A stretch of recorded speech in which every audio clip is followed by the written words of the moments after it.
안녕하세요. 백신에 따른 집단 면역 형성에 대해 발표할 과학 동아리 한올입니다. 첫 번째로는 코로나19의 정의에 대해 말씀드리겠습니다. 코로나19는 중국 우한에서 처음 발생한 이후 전 세계적으로 확산된 신종 코로나 바이러스입니다. 이 바이러스는 폐렴 및 사망까지 야기하는 호흡기 감염 질환이며 감염자의 비말을 통해 전염됩니다. 다음으로는 팬데믹의 정의에 대해 알려드리겠습니다. 팬데믹은 범유행 또는 세계적 대유행을 의미하며 전염병이나 감염병이 세계적으로 유행하는 것을 뜻합니다.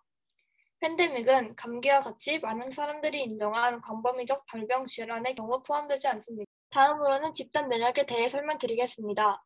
집단 면역이란 집단 내 구성원 상당수가 전염병에 대한 면역을 갖게 되면 그 집단 전체가 면역을 가진 것처럼 보이는 현상입니다.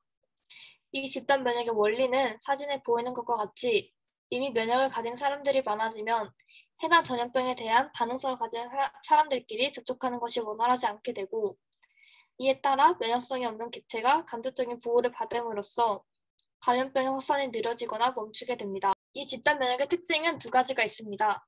첫 번째는 사람 간의 접촉으로 감염되는 질병에만 해당한다는 것이고, 두 번째로는 재생산 지수에 따라 필요한 면역 보유 퍼센트가 달라진다는 것입니다. 이때 재생산 지수는 한 명의 감염자가 제한 없는 상황에서 평균적으로 얼마나 많은 사람에게 바이러스를 전파하는지를 나타내는 지수입니다. 감염 방치는 집단 면역의 종류 중 하나입니다. 이는 방역이 아니라 감염원을 그대로 방치하거나 오히려 최대한 많은 사람들을 감염시켜 그 가운데 자연 치유되는 사람의 수를 늘려 집단 면역을 구현하는 것을 의미합니다. 감염 방치는 백신이 없는 감염 질환에 대한 해결 방안이 될 수 있다는 장점이 있지만 데이터가 없는 신종 전염병에는 사용하지 못하며 유전적 변이가 빠른 전염성 바이러스의 경우 집단 면역 형성이 불가능하고 많은 사망자를 만든다는 단점이 있습니다. 또한 조건을 전부 충족시키기가 매우 어려운데요. 이때의 조건은 다음과 같은 세 가지를 말합니다. 이렇게 단점이 많은 탓에 영국, 브라질, 스웨덴은 코로나19를 감염 방치를 통해 해결하려고 했지만 실패하게 되었습니다. 감염 방치의 이러한 위험성과 단점 때문에 많은 국가들이 백신을 통한 집단 면역 형성을 추구하고 있습니다. 다음으로는 백신 보급 상황에 대해 말씀드리겠습니다. 백신의 종류는 크게 6가지로 분류할 수 있습니다. 가장 먼저 바이러스 항원 유전자를 다른 바이러스에 넣어 투여하는 바이러스 벡터 백신. 두 번째, 바이러스를 살멸시켜 항원으로 사용하는 불활화 백신. 세 번째, 바이러스를 수 있는 DNA를 투여하는 DNA 백신.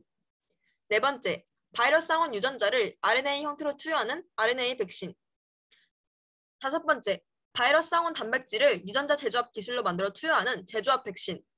마지막으로 바이러스 항원 단백질을 바이러스와 유사한 입자 모양으로 만들어 투여하는 바이러스 유사 입자 백신이 있습니다. 현재 전 세계적으로 백신 빈부 격차 현상이 일어나고 있습니다. 국가마다 백신 확보율이 큰 차이를 보이고 있으며 특히 개발도상국의 경우 백신을 접종할 인력이 부족한 경우가 정말 많습니다.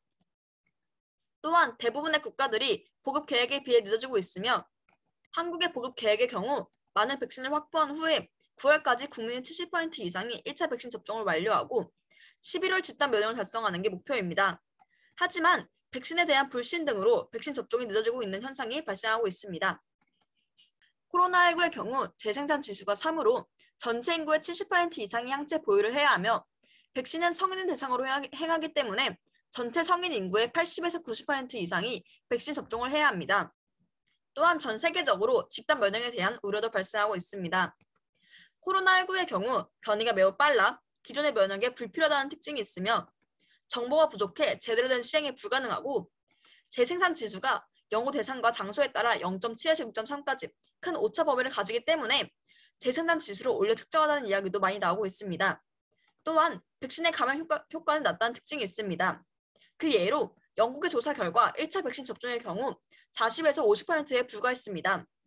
따라서 집단 면역이 목표가 아닌 피해 최소화를 목표로 해야 한다는 말이 나오고 있습니다. 지금까지 과학동아리 한울이었습니다. 감사합니다.